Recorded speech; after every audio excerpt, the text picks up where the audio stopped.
Hello, everybody. Good afternoon or good evening, depending on where you're calling in from. I do want to get started because we have quite a bit of material to get through. There's some intro slides for those that are joining as well to start off with. So hopefully a few more people will be joining as we get started here.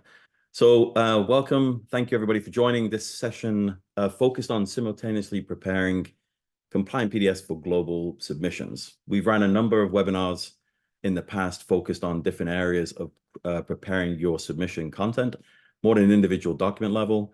What we're really focusing in this session on is how to simultaneously create multiple PDFs for different health authorities that have slightly different requirements in terms of their PDF specifications, et cetera, as well.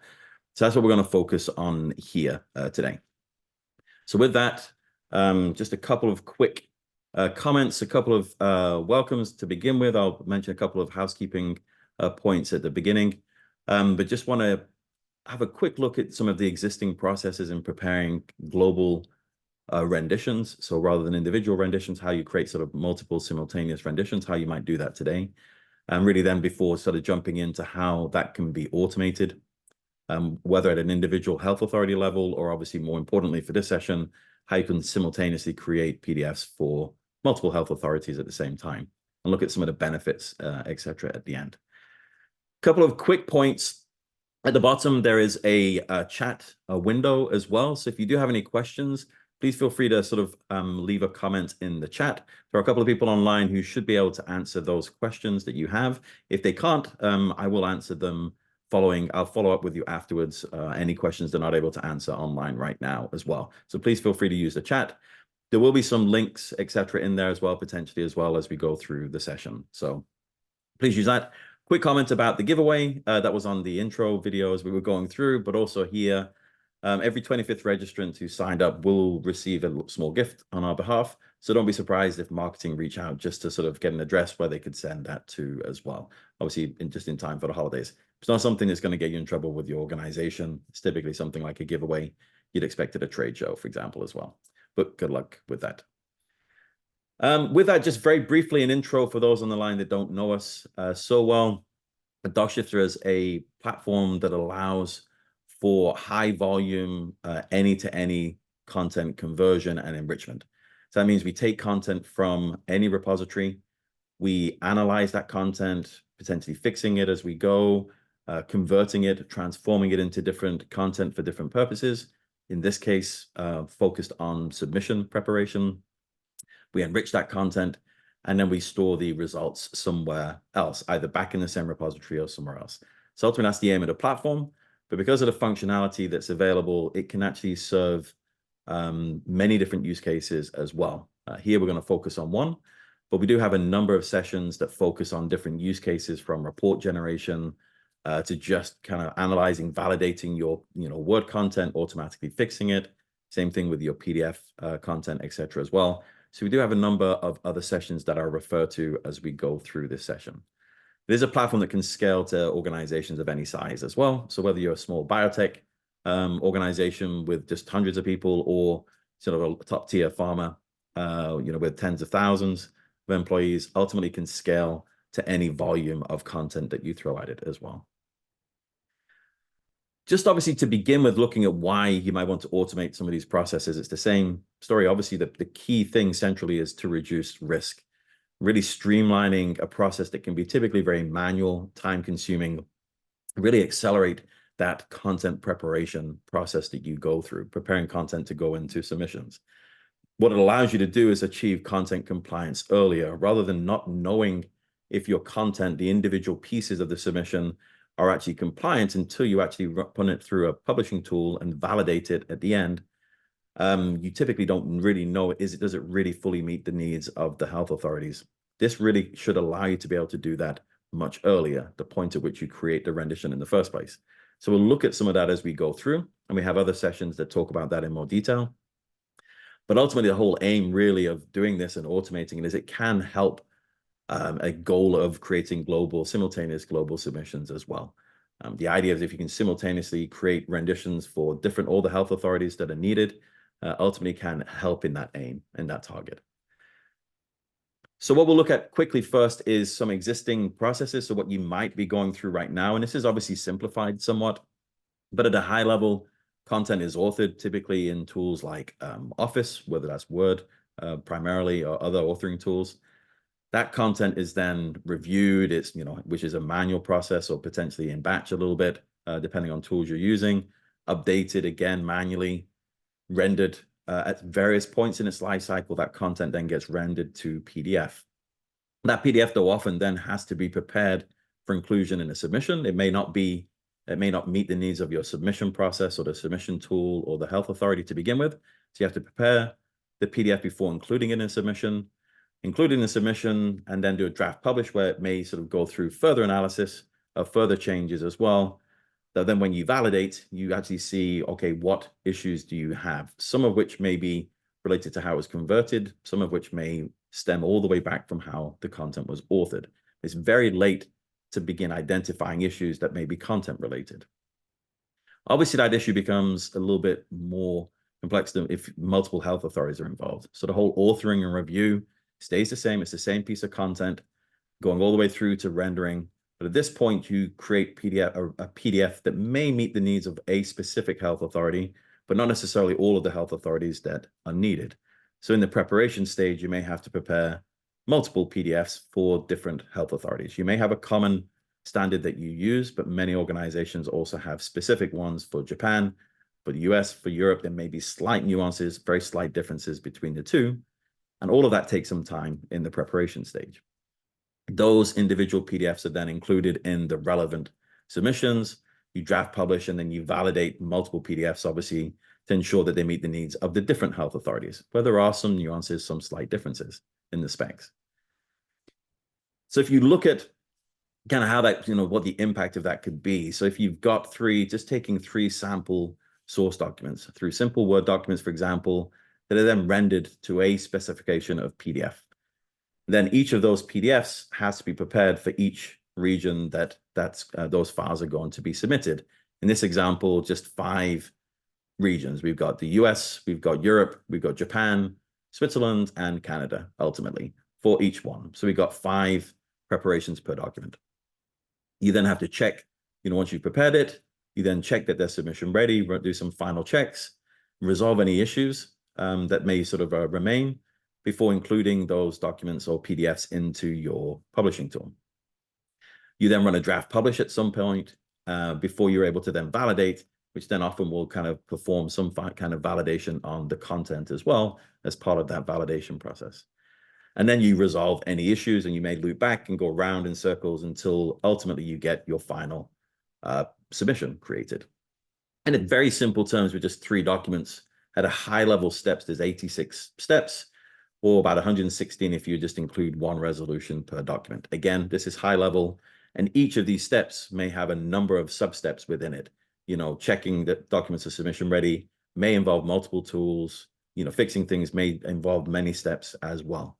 But just at a high level, this is how many we're looking at. And we can kind of see the impact of automating this could have as we talk through this as well. Obviously, when you're in Reg Ops, there's a lot of things you're obviously having to consider. Obviously, making sure you're not missing any deadlines. Obviously, that gets more difficult when multiple health authorities are involved. You're obviously making sure you're using different tools, the appropriate tools, dealing with last-minute changes to content, etc. as well. All exacerbates the problem. So at that point, I just want to quickly ask, for those of you that are on the line, a couple of quick questions. Firstly, whether or not you are actually creating submissions for multiple global markets. Again, we have clients and people interested on the call who may just be in a local market and you're only creating national applications for one specific market. Are you creating multiple global sort of submissions today? And also, where you're actually creating global submissions, how are you actually creating the PDFs? Are you creating one PDF spec for all regions, and you're creating a common PDF that suits the needs of all markets? Or are you creating specific PDFs for different regions? So Japan may have slight differences from Europe or from the US. Do you have some differences there, or do you have create a common sort of version? Or do you just let your publishing tool deal with that towards the end as well, and just let that figure out and make sure it complies with each region? I'm just going to leave that up and running for the moment, and I may refer back to that as we go through, but thank you for your feedback there. Obviously, that's interesting. A lot of people use common specs. And in other sessions we've had is kind of the reverse, and we have people creating, region-specific PDFs as well. Excellent. Thank you. I'll leave that going. Obviously, when you're looking at, even before the content's converted, obviously, if you're looking to prepare the content to be converted or, into these different regions, PDFs or one PDF, obviously, to begin with, you have to make sure that you don't, your Word document is suitable. So you obviously have a lot of checking of content up front, looking for text that's blue, that isn't a hyperlink, tables that don't fit the page width, so fonts become extremely small and illegible and potentially below the recommended guidelines. Fonts not embedded in the right way, so that once you get into the PDF itself, you may have a number of issues that you need to address, whether the tables of contents are included at the appropriate times. And again, there may be differences there as to when a table of content is expected. And obviously, your publishing tool can do this to some extent, but if you're also able to do that upfront when you're creating the content, you can save time through that publishing process too. So do you have TOCs present where there should be TOCs in the content? Bookmarks, are they at the right level? Do you have the right number of bookmark levels? Is it open to the right level to begin with when you open the file up? Or are your hyperlinks the right color? Or do they use the correct zoom setting, inherit zoom instead of fit to page as you see here? Do you have web links remaining or links to external sources that shouldn't be in the content to begin with? Do you have PDF properties set correctly? Incorrect PDF versions. What is the PDF file size too large? Depending on the health authority, there's slight differences in the file size limitations that they're expecting. Is it optimized for fast web view? Are fonts embedded correctly as well? Do you have all the fonts embedded in the way that they're expecting so that the reviewer can view the content as it was authored as well? And also, are your initial view settings correct as well? So when that PDF is opened up, it opens up in a way that a reviewer is expecting. Obviously, all of those things can take a bit of time just to identify the problems to begin with. And then obviously to fix them, they're typically very manual processes in terms of using tools like Acrobat or plugins to Acrobat or third-party tools like toolboxes or other tools like that as well. I'm just going to move this out of the way. Sorry, this poll is just popping up for me. So again, that can be quite manual process as well. Sometimes it might be batch or semi-manual as well, but ultimately it's a very manual, laborious task to kind of perform those fixes, whether in the Word document or in the PDF rendition that is created. So again, what we're looking at here is obviously a number of challenges that you may face. Obviously, the whole process is typically quite slow and time-consuming, resource-intensive. It typically involves a lot of resources, a lot of time, human time as well, just in actually performing those checks and fixes as you go through. Again, it's typically very manual, which introduces an element of risk as well. Anything that's manual, there's always the risk of human error in what's being performed. It can be quite complex because often multiple tools are used to prepare the content for different regions.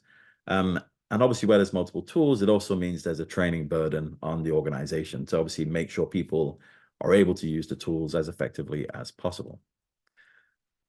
With that, I did just want to ask a couple of other quick questions, just in terms of the tools that you're using right now to prepare your PDFs for inclusion in submission. So are you using the rendering tool from your content repository, whether that's an Enov or a Documentum or a Viva or a SharePoint?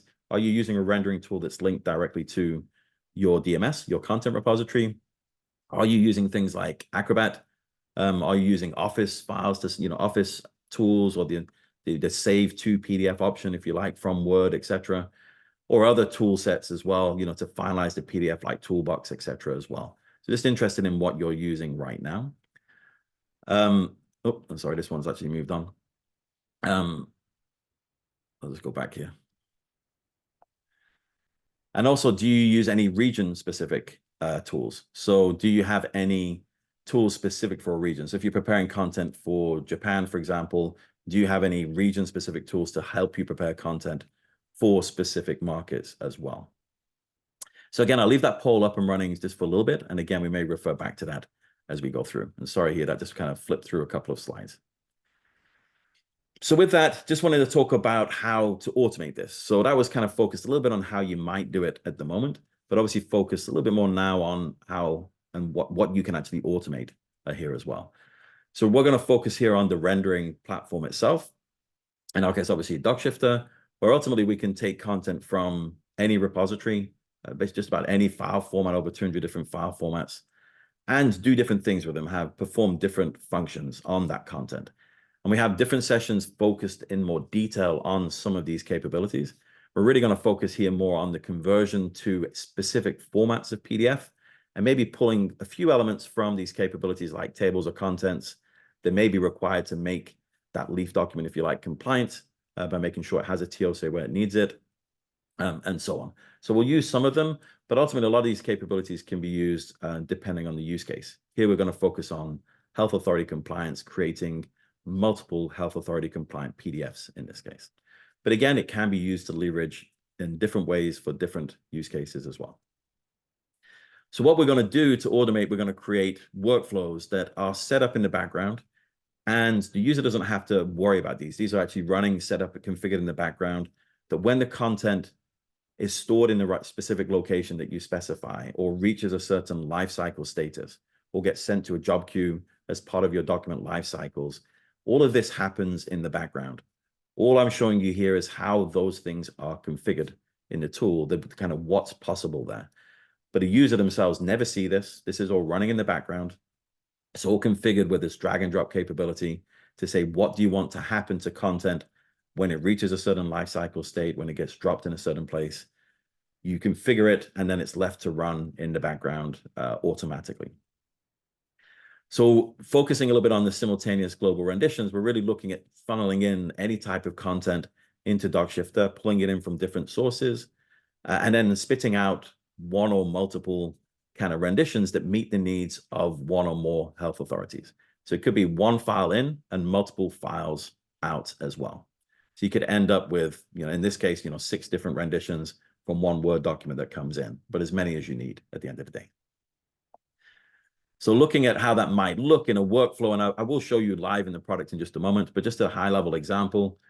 We have a SharePoint repository that's being monitored. So we're looking at a folder, for example, here in SharePoint, or folder plus subfolders. And then we're going to check whether or not a rendition is required for different regions. In this case, just 5 regions. I'm going to check. So what it's going to do is leverage the metadata from the repository to help automate the whole process. And it's just going to check for a specific value and say, okay, is a European rendition required? If it is, it will actually go through the process, through the workflow, create a rendition that meets the needs of the European Health Authority. Same thing for Switzerland, for the US, for Health Canada, for Japan, wherever it may be. So as many as you set up as you want need to configure. It will only create it if it's necessary. So again, leveraging the metadata, you can have this set up that you've got one file coming in, but potentially, multiple files coming out. If you've got a common format, common PDF, you may just create one common PDF and you don't have these branches, but ultimately there's many other things it can do here, even with a common format. So each one of those regions, so, whether that's EMA, whether that's the FDA, each of them have slight differences in the specifications, and they can be configured in these hi-fi configurations. Here we set up all the options, the parameters for how that PDF will be generated for that region. And that might differ slightly. For example, for Japan, they may group the bookmarks in a different way to how they're bookmarked in Europe or the US, for example. So we can configure that differently in that region's kind of configuration. Again, the user doesn't have to worry about this. This is all taken care of in the background. The user just worries about creating the content, storing it in the right location, and this all happens in the background for you. You can do other things as well as converting. It can also make sure that the file is fixed before it even tries to convert it. We've had separate sessions on how to automatically fix and validate Word content before it even gets converted. So I won't go through that in detail, but ultimately that can be a part of this process too. So for one region, you may fix it one way, apply certain fixes, change to the styling, the tables, etc. Another region, you might do it slightly differently, for example, as well. But ultimately, we can apply these fixes to the content before we even begin to convert it. The same thing with the PDFs. Your source document may be a PDF file. You may not have access to the Word document at all. It may be PDF sent from a CRO or from an external authoring party, or just simply you no longer have access to the original source file. So there's a lot of things you can do in terms of the PDF to fix things as well as identify issues that you may need to address as well. So you can include this identification and fixing of PDF content as well in the process. There are other things you can do as well in terms of bookmarking and content detection. So if you have files that are OCR'd or have been provided without any bookmarks at all, it can automatically create bookmarks for you. So even if they're empty and you maybe have some guidance text remaining in the document, even if it's a PDF file without the source, it is possible to automatically bookmark the file. So there's rules that can be built to automatically bookmark, pull text from the OCR document. It may not be 100% perfect, but it's considerably quicker than having to start from scratch as well. If you go through literally select title by title, adding bookmarks, it can take hours and hours of time. So it can add that. All of this was created completely automatically for me based on some rules that I'd created. This was a scanned document. It wasn't an electronic document in this case. On top of that, it's also able to strip text out. So in this case, I've just had some simple guidance text in there that was left remaining. Don't have access to the source document, so I can pull it out automatically in the conversion. So again, when we're talking about converting or preparing this content for multiple health authorities, it's not just necessarily doing a straight conversion to PDF. It can apply various fixes along the way automatically as well. So as well as converting, it can fix the Word document. It can apply these bookmarks or remove guidance text, etc. It can add hyperlinks automatically for you where a source document, for example, has been authored and they haven't created links to tables, figures, etc. as well, just as one example. And that can actually be done automatically when it's converted. The necessary text will become linked to those tables, figures correctly. Obviously, ideally, you go back to the source and make sure the source has the links in for you, but that's not always possible. So this is potentially considerably quicker as well. So again, automatically hyperlink. That is a possibility. And again, all of that would be done a completely compliant way. So if you look at that, if you took a look at that high-level process, taking the 3 source documents, going to 5 different health authorities, if you can remove those manual steps and include them in that automated process for when the doc content is rendered, you could ultimately get, when you take the document, you could automatically have 5 renditions created to slightly different specs for each health authority where that content is going to be used. That's then included in the relevant submissions. A draft published is performed and validated, and then you potentially go back and resolve. There may still be issues, of course, you have to resolve. It's not going to necessarily resolve absolutely everything. That's impossible, but ultimately it is possible to go back. But even at a very high level, you go down from over 80 steps down to 38, for example, if you were to go straight through the process. Or from 116, about 115 steps down to 73 steps if you have one resolution. The steps as well you're removing are the time-consuming ones. Finding the issues in the first place and actually fixing them, that's very time-consuming. The actual rendering is typically something you just kick off and it takes place potentially in the background. But those time-consuming steps, we're trying to remove as much as possible. So again, what I'm going to look at in a moment, I'm going to get into actually show you the system here as well. I'm going to talk about how you can leverage different things. You can leverage the metadata from the repository to help you automate things, to know where that content needs to be used. What submissions are required for that content. So you're not unnecessarily creating multiple renditions where they're not needed. You're only doing it when necessary. So we can leverage the metadata from the repository to do that. But there are other ways you can automate as well, but we won't go into that in this session. We do have other sessions where we focus a little bit more on other types of automation as well, based on the type of content, the template used by Word, etc. as well. So there's other ways to do that. But what I do want to do is obviously get into the tool. Promise that there'll be a demo in here, so I'll just jump into that right now. And what I'm going to focus on here is really how, sort of looking at how when we're converting and creating these multiple files for different regions, multiple PDFs for different regions, that everything's addressed there, whether that's the bookmarks, the hyperlinks, the PDF properties, that it's optimized in the right way, images are compressed in the right way, tables of contents are added appropriately, et cetera, et cetera. These are the things I'm going to look at, as well as creating those files. Obviously, it needs to ensure that all these things are addressed as it goes. And there may be slight differences region by region on how the bookmarks are created, for example, or the PDF version that's used for a different health authority. So some things can change. So what I'll do is I'm just going to exit out of this for a second and just kind of show you in the tool very briefly. I'm just going to move my picture out of the way. What I have here is a SharePoint repository. I'm going to use SharePoint in the demonstration, but ultimately this would work in a very similar way, whether you're using Enov, whether you're using Documentum, whether you're using Viva, whether you're using SharePoint, the same thing can apply, or even if you're using file shares on your network somewhere. Ultimately, you can do everything that I'm showing you here just about in any repository. The way it works is slightly different, but ultimately, the way things work in DocShifter is consistent. It can connect to any of those repositories. It's not tied to any one. It can connect to multiple if need be. So I basically have in here a SharePoint repository with some global documents. And again, very simple Word documents just here. We can always go into more detail with anybody on specific formats, et cetera, as well. But I have some simple Word documents in here. And then I have, because SharePoint doesn't have the concept of a rendition, I have just 3 separate folders that I've created for some Japanese output, for some US output, and for some European output. So I just created separate folders. Obviously, if you're working in a repository that has the concept of renditions, all the results that I'm going to show you here could be generated as renditions to the source document that was processed as well. So it is possible to do that. I'm just showing you here in SharePoint right now to kind of highlight how multiple are created in different folders in this case.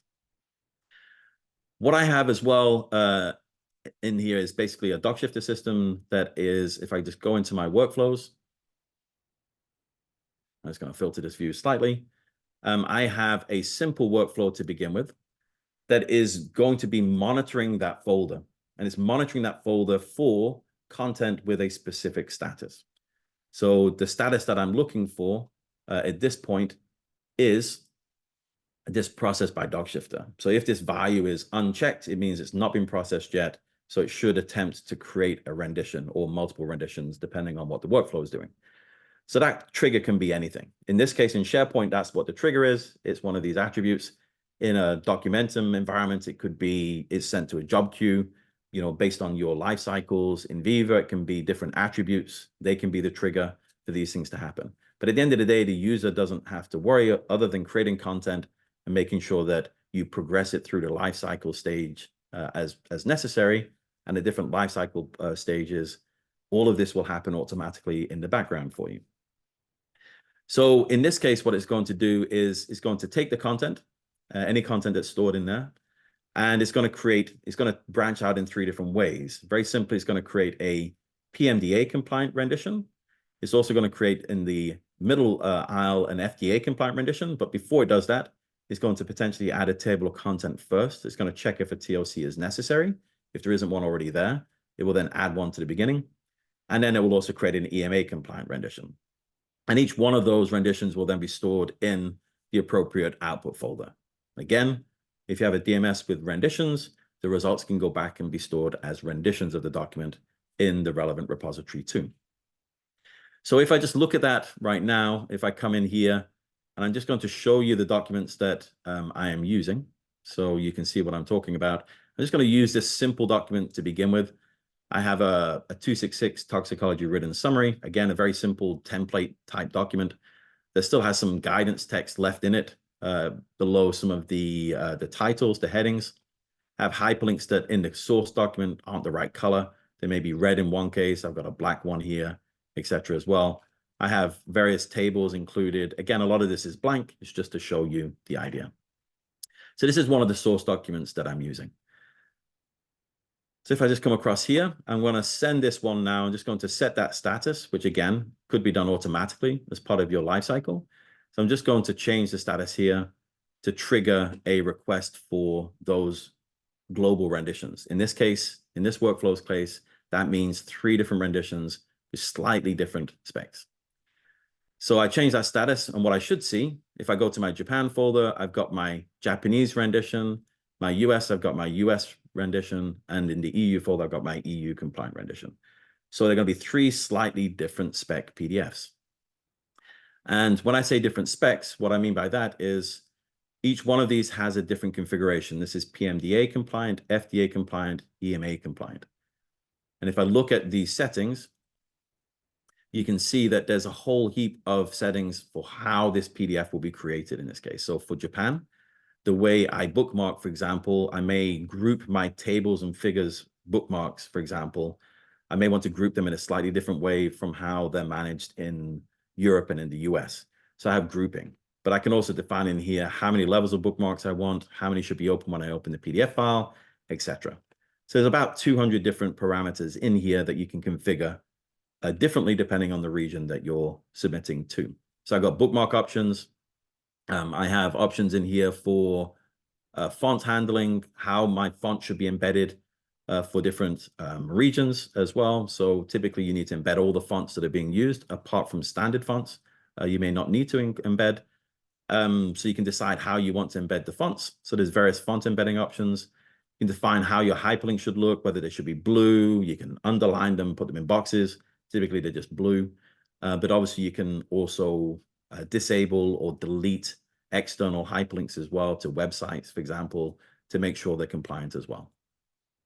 You can make sure your images are all sort of compliant, some PDF specific options in terms of what PDF version do you want the output to be stored at. And again, that can differ region by region a little bit. Typically it's 1.4 to 1.7, but some countries still have specific requirements there as well. And again, we then also have some system settings for making sure that the file is optimized, the results are optimized in the right way, and that your view settings are defined as well. So when you open the file up, it's open in the way that the reviewer is expecting. Again, as a user, you don't have to worry about any of these settings. They never see this.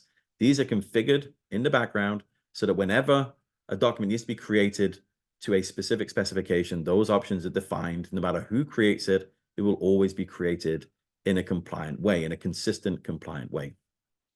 It just gives you the flexibility to handle different scenarios. But if I take these files, for example, if I download this, I'm going to download this to Acrobat just because it's a little easier to show you. If I download this file, I'm just going to open this up in Acrobat. I'll just open this up here. So I've just got my one file. So this is that document that didn't have a TLC to begin with, but in the US route, I told it to add one automatically for me. So obviously the layout of this, I can define and make it look how I want with whichever fonts, styling, etc. I like, but this was generated automatically. It didn't exist in the document, but basically I'd set it up that if the document exceeded 5 pages, didn't have a TLC already, the one should be added for me. So I've generated the TLC, and then within the document, I've made sure that all my hyperlinks are blue, regardless of how they were in the original document. Somebody made it blue or pink or whatever their favorite color was, doesn't matter. It will make sure that everything is blue. Not only that, obviously make sure that they comply. They're all set to inherit zoom. So as the reviewer's navigating from one part of the document to another, the zoom level isn't zooming in and out and making them giddy, basically. So the zoom level just stays consistent. And that's the same for all, bookmarks, hyperlinks, all the same. So again, you got bookmarks created to the level that you specified only. And in this case, it's US. So I've got my tables are scattered throughout the normal bookmark tree. If I was to go to the Japanese output, for example, instead, and download this one, just to show you, and I'll just open this file up instead. The difference here is that I didn't tell it to create a TLC in this case. So just as an example to show you there's some difference in the output, there's no TLC defined. You still obviously make sure that things like your hyperlinks, are blue, etc. There's a lot of consistency. Most settings are the same. But one difference might be that the way the bookmarks were generated. So instead of having tables scattered throughout the bookmarks, the standard bookmark tree, they're all grouped at the end. So I've grouped bookmarks for my tables, potentially my figures, appendices, diagrams, etc. below. So again, same exact original source document, treated in slightly different ways. So I create PDFs that meet the needs of different health authorities or different specific use cases. Okay. So again, that was quite a simple example. If I look over here, if you want to do a little bit more with this as well, if I go in, I have a different workflow that I can show you that actually enhances, has a lot more fixing or enrichment sort of elements included as well. So I'm just going to disable this one. I'm going to enable a different workflow. Again, you can have multiple enabled. I'm just showing you one at a time here for now. But if I open this workflow up, basically the slight difference here is that you do still have the option of for each of the regions to just create the PDF to meet the specification necessary. But there may be other things that you want to treat as well. So things like that automated hyperlinker or bookmarker, etc., they can be included. But also in this case, what I'm doing is saying, I want to leverage the metadata from my DMS to check whether or not I want to fix the document before I convert it to PDF. So you have this capability to validate and actually fix my Word source document. So I can actually add steps in the flow if it needs fixing. I'm just going to look to see, check the value of a parameter here, this fixed value. If this attribute is set to true, then the document, when it gets converted to PDF, it will also attempt to do a number of other things. Rather than just create a PDF and then store the results in the output, which it can do, but it could also go through, fix the Word document first, apply some fixes. And those are things like, fixing tables, figures, removing empty paragraphs, headings, etc. And I'll show you a couple of simple examples. So it's going to fix the document first. It's going to add a TOC if it's necessary. Again, it's going to convert to PDF, but it's then going to do some content detection. And it's going to try to remove, for example, in this case, some guidance text from the results. So I strip out any guidance text automatically. Again, I could have added other steps to do automated hyperlinking, more advanced, some automated bookmarking where none existed. There's other steps I could have added. In this case, I'm just showing you one scenario. We could add a lot more there as well if you wanted to. So with that, the slight difference here is if I now take this same document and I kick that off, I'm just going to send that to be processed. And while that one's processing, what I'll do is just show you a different source document that has some other, just to show you a little bit more of how we can fix the document as it's being converted to PDF. This one just highlights that a little bit more. It's a very simple, very clearly non-regulatory document, but it does have a number of common authoring kind of issues in it as well. So I've got some blank spaces in my headings. I got heading numbers out of sequence. It goes 1, then 3. I got links to external websites. I've got a watermark behind the page.